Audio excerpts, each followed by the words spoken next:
Welcome to all to this channel. This is Muzaffar Hussain. Now in this new episode of mine, today onwards now I am dealing with the SSLC science subject, and this is the SSLC science part 2, chapter number 4, carbon and its compounds.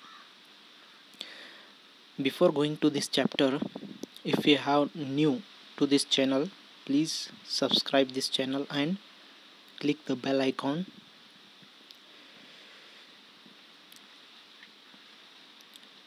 In the last chapter, we came to know about many compounds of importance to us. In the metals and non-metals chapter, we already known, and in this chapter we will study about the some more interesting compounds and their properties. Also, we shall be learning about carbon, an element which is immense significance to us in the both its elemental form and in the combined form. There are so many things around us, like a food, clothes, medicines, books, or many of the things that you listed. In addition to this, all living structures of a carbon based. The amount of carbon present in the earth crust and in the atmosphere is quite meager. The earth crust has only, that is, 0.02% of carbon in the form of minerals. Minerals like carbonates, hydrogen carbonates, coal, and petroleum. And the atmosphere has a 0.03% of carbon dioxide. In spite of this small amount of carbon available in nature, the importance of carbon seems to be immense. In this chapter, we will know about the properties of carbon which make carbon so important to us. Now let us start this chapter. Yes. Before going to this chapter, we have to know about the occurrence of the carbon. That is, carbon is found in the atmosphere, inside the earth crust, and in all the living organisms. Carbon is present in fuels like wood, coal, charcoal, coke, petroleum, natural gas, biogas, marsh gas, etc. In these fuels, the carbon is present, and carbon is present in the compounds like a carbonate, hydrogen carbonates, like minerals. That carbon is in the earth crust. Only the 0.02% of carbon in the form of minerals are present. That minerals are known as the carbonates, hydrogen carbonates, coal, and petroleum.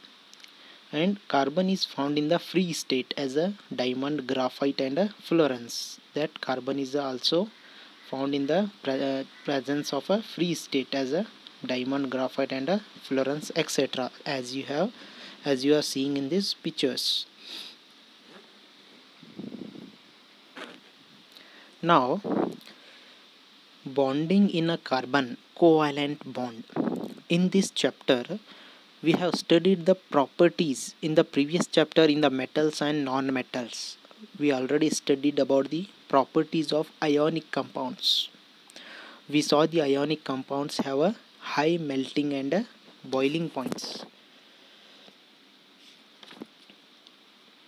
and it will conduct the electricity in a solution or in the molten state.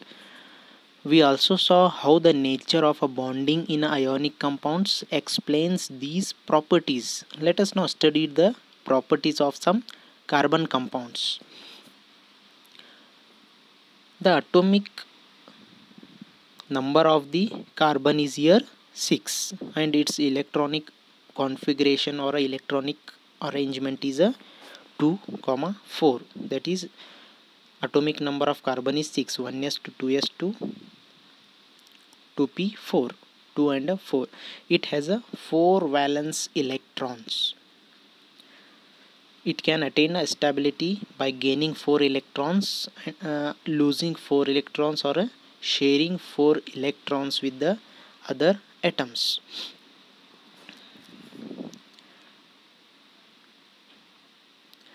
We know that the reactivity of elements is explained as their tendency to attain a completely filled outermost shell, that is, attain a noble gas configuration. Elements forming ionic compounds achieve there by their gaining or losing electrons from the outermost shell. In the case of carbon, it has a 4 electrons in its outermost shell, right? And it needs to gain or lose 4 electrons to attain the noble gas configuration or to attain the stability. If it were to gain or lose electrons, it does not lose 4 electrons because it needs a large amount of energy to lose 4 electrons. That is, it could not lose 4 electrons, forming a C4 plus cations. But it would require a large amount of energy to remove 4 electrons, leaving behind the carbon cation with 6 protons in its nucleus, holding on to just 2 electrons. And so it does not gain the 4 electrons because it's difficult for the 6 protons to hold the 10 electrons. It could not gain a 4 electrons, forming the C4 minus ion. If any element gain electrons, it becomes a C4 minus anion. If the any element which can lose electrons, which comes as a cations. In this carbon, it could gain the 4 electrons, forming C4 minus anions, but it would be difficult for the nucleus with the 6 protons to hold on to 10 electrons, that is 4 extra electrons. That's why carbon overcomes this problem by sharing its valence electron with the other atoms of a carbon or with the atoms of the other elements. Note, not just a carbon but many other elements form molecules by sharing electrons in this manner. Since carbon atom need 4 electrons to attain the stability, its valence is a 4 and it is a tetravalent. Tetra means that is 4, tetravalency. That's why it is known as the tetravalent. The shared electrons belong to the outermost shell of the both the atoms and lead to both the atoms attain the noble gas configuration. Before going on to the compounds of carbon, let us look at some of the simple molecules formed by the sharing of valence electrons. This is the formation of the covalent bond. First of all, you know that what is mean by covalent bond. That is, covalent bond means the bond formed by the sharing of electrons is called as the covalent bond. That is, covalent bond is a chemical bond formed by the sharing of electrons between the atoms. The sharing of one pair of electrons result in the formation of single covalent bond.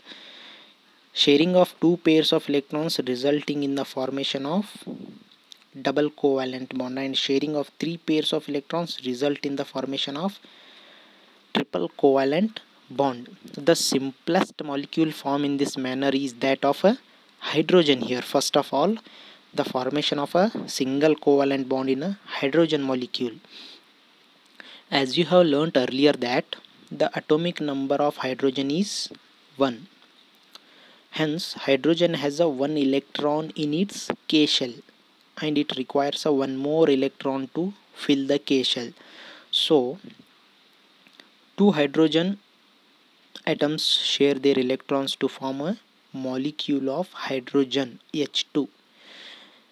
This allows each hydrogen atom to attain the electronic configuration of the nearest noble gas, helium, which has a 2 electron in its k shell.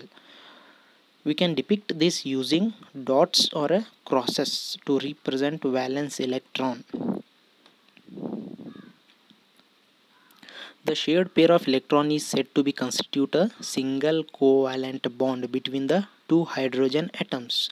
A single covalent bond is also represented by a line between the two atoms, as you are seeing below here.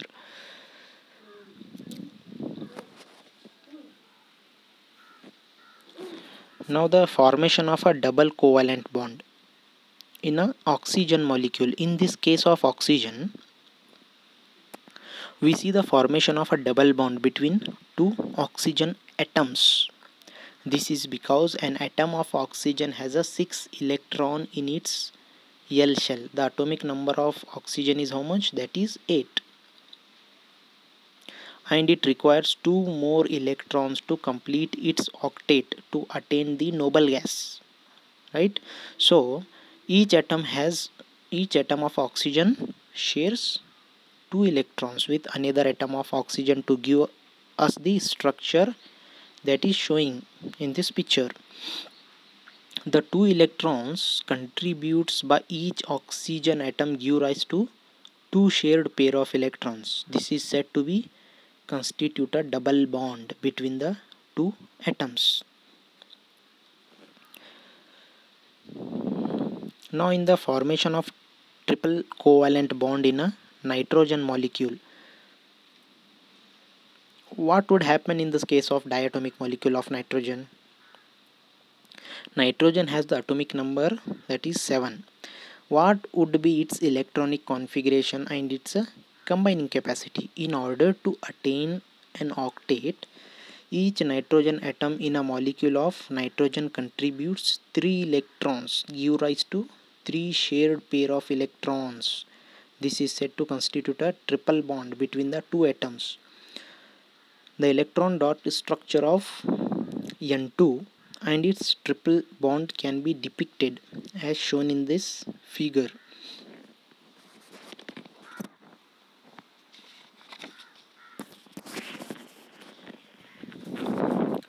Now these are some of the examples of the hydrogen molecule, fluorine molecule, carbon dioxide molecule, and a molecule of carbon tetrafluoride.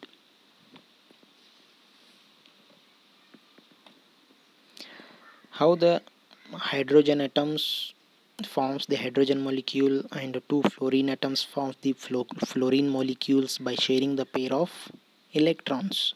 And in this carbon dioxide molecule, how the oxygen and carbon atoms share their pair of electrons and forms a carbon dioxide molecule.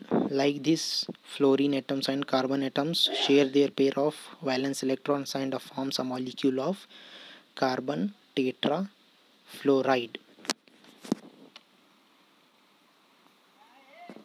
Now the electronic dot structure. This is the very important to the exam point of view.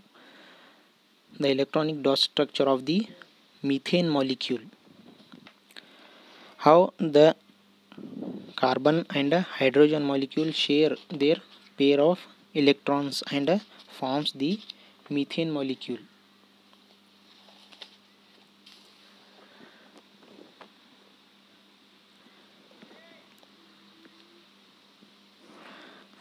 In the carbon is you already known, the carbon has the 4 valence electron and hydrogen has the 1 valence electrons in its outermost shell, and if they share hydrogen one atom and with the other carbon atom forms the methane molecule,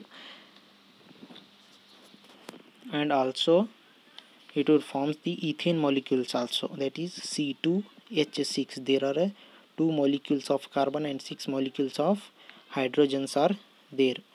This is the very important electronic dot structure of the methane molecule and the ethane molecule. You have to practice more to get the more marks in the final exam.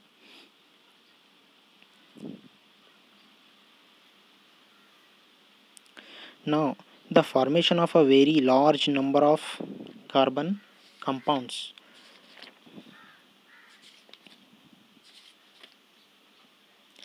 This is also a very important question, that is about the catenation. Catenation is also comes in the exam. Carbon forms a very large number of compounds, that is the number of carbon compounds is more than 3 million. It is more than the number of compounds formed by all other elements. This is because carbon atom can form the bonds with the other carbon atoms to form a long chains, branch chain and a closed chain. This property is known as the catenation property, right? That is, carbon has a unique ability to form the bond with the other atoms of a carbon, that giving rise to a large molecules. This property is known as the catenation property. And these compounds may have a long chains of carbon, branched chain of carbon, or even carbon atoms arranged in a rings also. In addition to this, carbon atoms may be linked by a single, double or a triple bonds. Compounds of a carbon which are linked by only single bond between the carbon atoms are called the saturated compounds. The compound that linked by a only single bond, that carbon atoms are called as the saturated compounds, and compounds of a carbon having a double or a triple bond between their carbon atoms are called as the unsaturated compounds. These are the very important definitions, that is saturated and the unsaturated compounds. No other elements exhibit the property of this catenation to the extent seen in the carbon compounds. Silicon forms the compound with hydrogen, which have a chains of up to 7 or 8 atoms, but these compounds are very reactive. The carbon bond is very strong and hence it is a stable compound. This gives us the large number of compounds with many carbon atoms linked to the each other. Since the valency of a carbon is a 4, it forms the bonds with the other carbon atoms or with the atoms of other elements like a hydrogen, oxygen, nitrogen and a halogen, etc. As you are seeing in this picture, how the long chain, branch chain and closed chain will be there.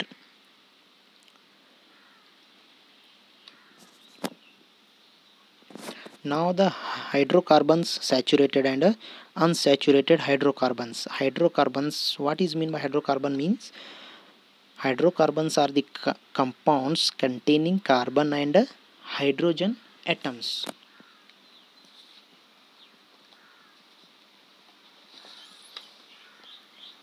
That is, hydrocarbon means these are the some of the compounds which contains the carbon and hydrogen atoms. And saturated hydrocarbons. Saturated hydrocarbons are the hydrocarbons having all single covalent bond between the carbon atoms. Like examples, alkanes. Alkanes, one type of the saturated hydrocarbons that contains only single bond between the carbon atoms. Alkanes have all a single covalent bond between the carbon atoms and their names end with the ane, that the alkanes atoms, their names end with this ane, that is given here. Example, that is methane, that is methane, CH4, and ethane, that is C2H6. Methane, ethane, propane, hexane, heptane, these are the nothing but the examples of the alkanes or the saturated hydrocarbons. Now the unsaturated hydrocarbons. The unsaturated hydrocarbons having the double or a triple bond between two carbon atoms. Example, alkenes and the alkynes.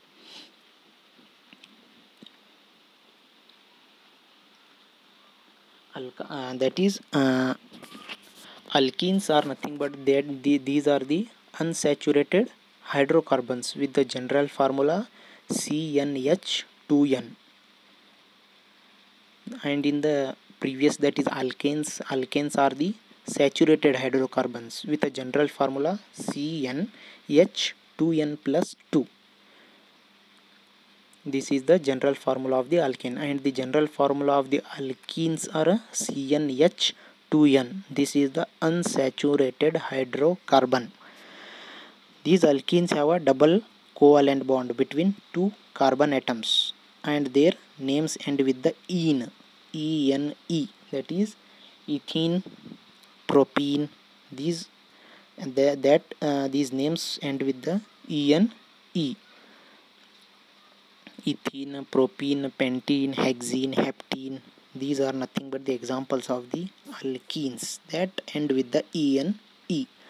And next one is the alkynes.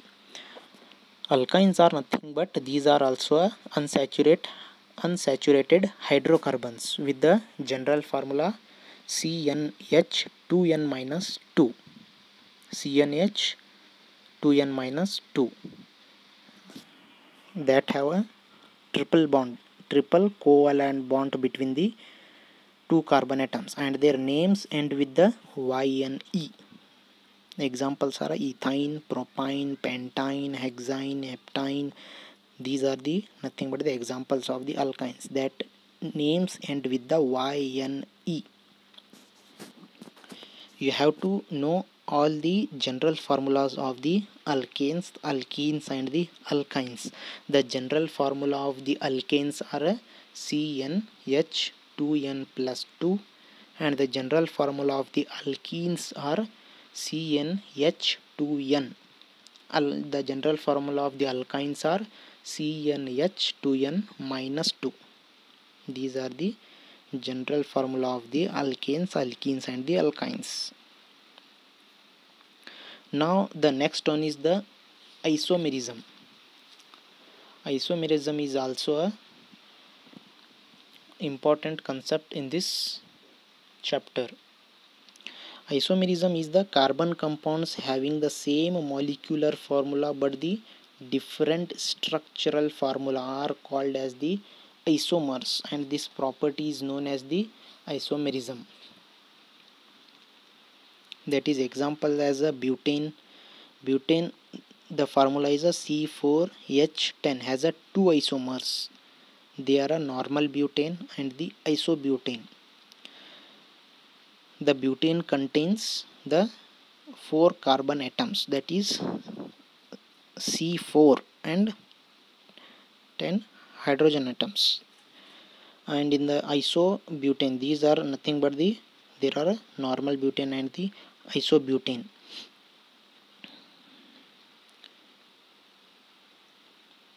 Pentane, that is C5H12, here also has a 3 isomers. They are normal pentane, isopentane and the neopentane. These are nothing but the examples of the isomerism. This is also important for the SSLC examination point of view, and also important for the any examinations.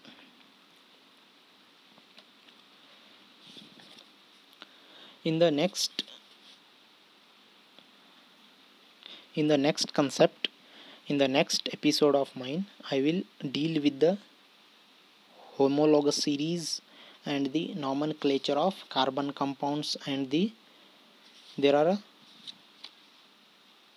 important concepts are there, that is combustion, addition reaction, substitution reactions are there. In the next episode of mine, I will deal that. Okay, if you have any questions in this session or in this episode, you will comment in the comment box. Okay, Thanks for watching this video. Thank you.